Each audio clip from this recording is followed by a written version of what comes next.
kawaray, magandang hapon po sa inyo lahat. So, welcome po sa aking YouTube channel. Ang video natin ngayon is magawa po tayo ng buko ice candy. So, pasensya na mga kawaray kung meron po kayong narinig na mga hayop kasi nandito po tayo sa buko. So, ngayon kawaray, bago po natin umpisahan, please like and subscribe po sa aking YouTube channel which is Jeremy Trigo, and then i-follow niyo po ako sa Facebook page Starch TV. Ito po yun. Sana po i-follow niyo po ako. Then, ito po yung mga ingredients po sa ating paggawa ng buko ice candy. Una is cornstarch. 1 cup lang po nito na cornstarch. 3/4 na white sugar. And then, durin po, kasi ito lang po available po dito sa amin. Tapos, angel evap, buko juice, grated coconut, yung coconut na buko. Yan. Isang kiraso lang po ito makaalay. Katumbas po nito na baso na to is 1 liter lang po na tubig. Katumbas po nito. Pick po tayo ng plastic na 1 3/4 by 10 po siya. Ito yan.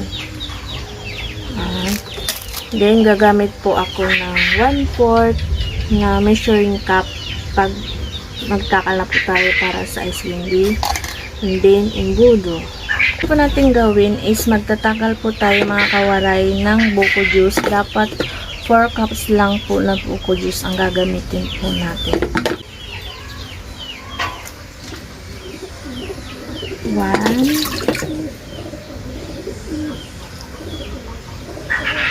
2 3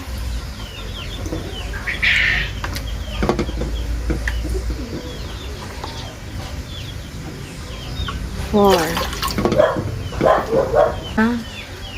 tubig.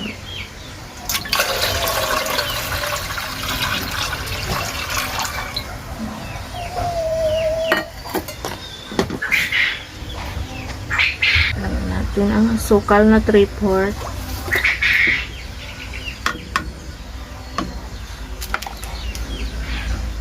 Lugayin po natin. Kaya habang hinintay po natin na kumulo po yun, tutunawin po muna natin ang 1 cup na cornstarch sa 1 cup na tubig.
Depende yan sa inyo kawaray kung gaano katamis po yung ice cream ninyo, kasi ako ako siya matamis na ice cream. Depende po yan sa inyo kung gaano katamis, kasi ano lang namin po consume.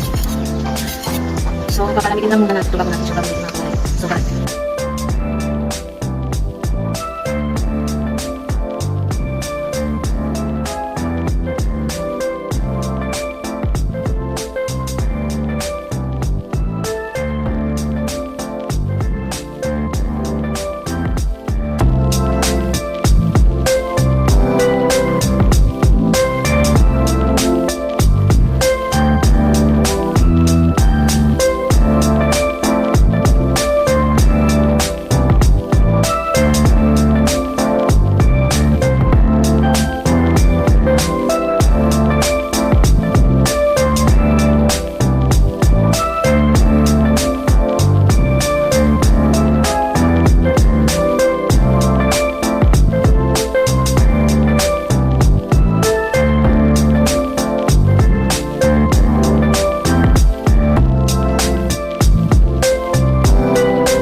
35 po na piraso yung nagawa po natin na buko ice candy mga kawaray. Tapos, ito yan.